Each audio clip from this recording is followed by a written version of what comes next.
MM குக்கிங்கில் என்ன பார்க்க போகிறோன்னா அரைச்சி விட்ட வேர்க்கடலை காரக்குழம்பு. வாங்க எப்படி செய்யறதுன்னு பார்க்கலாம். ஸ்டவ் பற்ற வச்சுக்கலாம். கொஞ்சமாக எண்ணெய் சேர்த்துங்க. ஒரு அரை ஸ்பூன் கடுகு, ஒரு அரை ஸ்பூன் வெந்தயம், ஒரு ஸ்பூன் அளவு சீரகம், ஒரு அரை ஸ்பூன் மிளகு, ஒரு அரை ஸ்பூன் சோம்பு எல்லாம் சேர்ந்து நல்லா பொரிஞ்சு வாசனை வரும். கூடவே ஒரு 4 காஞ்ச மிளகாய், நல்லா ஒரு கைப்பிடி அளவுக்கு மல்லி சேர்க்கணும். இந்த மாதிரி அரைச்சி காரக்குழம்பு வைக்கலாம், நல்லா டேஸ்ட்டாக இருக்கும் குழம்பு. மிளகாய் வந்து கம்மியாக தான் சேர்த்துருக்கேன். இந்த குழம்புக்கு வந்து நம்ம வந்து மிளகாத்தூள் சேர்த்து தான் வைக்க போகிறோம். இதெல்லாம் நல்லா பொரிஞ்சோன்னே ஒரு ஸ்பூன் அளவு வெள்ளை எள்ளு சேர்க்கணும். வெள்ளை எள்ளோ கருப்பு எள்ளோ எது வேணுமோ சேர்த்துக்கலாம் நீங்கள். அதுவும் சேர்ந்து இது கூட பொரியல் கூட நல்லா ஒரு பெரிய வெங்காயம் நறுக்கி வச்சுருக்கேன், அதையும் சேர்த்துக்கலாம்.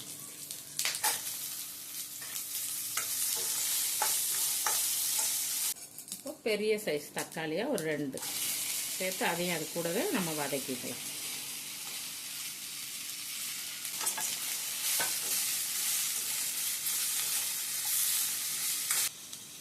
வந்து கொஞ்சமாக கருவேப்பிலையும் அது கூடவே சேர்த்துறேன். ஒரு 1/4 மூடி அளவு தேங்காய் கீறி வச்சுருக்கேன், அதையும் நம்ம இது கூட சேர்த்துக்கலாம்.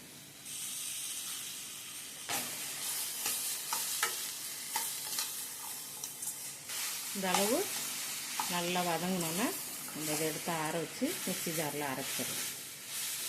குழம்புக்கு ஒரு பாத்திரம் வச்சு கொஞ்சமாக நல்லெண்ணெய் சேர்க்கணும். கொஞ்சம் தாராளமாகவே நல்லெண்ணெய் சேர்க்கணும். கொஞ்சம் வெந்தயம், கொஞ்சமாக கடுகு, கொஞ்சம் கருவேப்பிலை சேர்த்துக்கேன். கூட தட்டி வச்ச பூண்டு,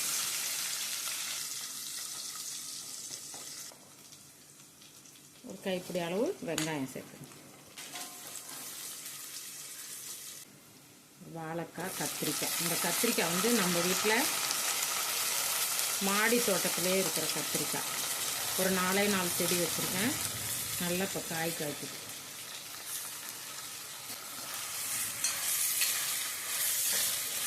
இது கூட கொஞ்சம் வேர்க்கடலை சேர்த்துக்கிறேன். இதை வந்து ஊற வச்சு சேர்த்துருக்கேன்.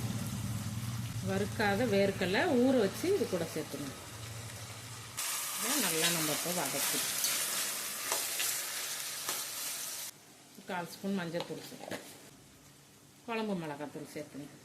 நான் ஒரு 3 ஸ்பூன் போல் சேர்த்துக்கிறேன். 1 ஸ்பூன் அளவு வெறும் மிளகாத்தூள் சேர்த்துங்க. கொஞ்சமாக தண்ணி சேர்த்து காயெல்லாம் நம்ம வேக வச்சிடலாம்.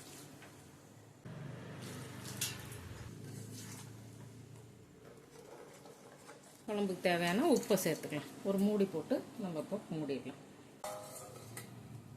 குழம்பு நல்லா கொதிச்சிருச்சு. இப்போ வந்து நம்ம புளியை சேர்த்துக்கலாம்.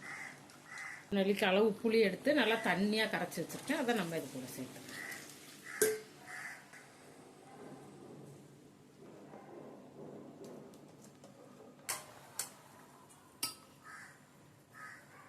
காயெல்லாம் போட்டு நம்ம குழம்பு நல்லா கொதிச்சிருச்சு. காய்கறியும் ஓரளவு 3/4 வெந்துருச்சு.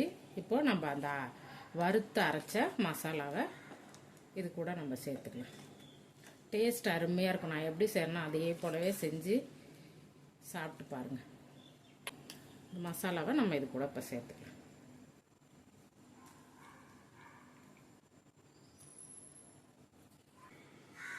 அரைச்சி விடுறதுனால புளிப்பு நல்லாயிருக்கும். புளி கூட நீங்கள் திட்டமாக குழம்புக்கு தகுந்தது போல் நீங்கள் சேர்த்துக்கலாம். வறுத்து அரைச்சி போட்டிருக்கிறதுனால ரொம்ப நேரம் கொதிக்கணுங்கிற அவசியம் இல்லை.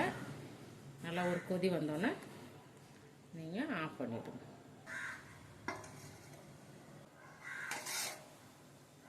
இறக்கையில் சும்மா கொஞ்சமாக துண்டு வெல்லம் போட்டு இறக்கிக்கங்க. எப்பயுமே காரக்குழம்புல வெல்லம் போட்டால் கொஞ்சம் நல்லாயிருக்கும், டேஸ்ட்டு நல்லாயிருக்கும்.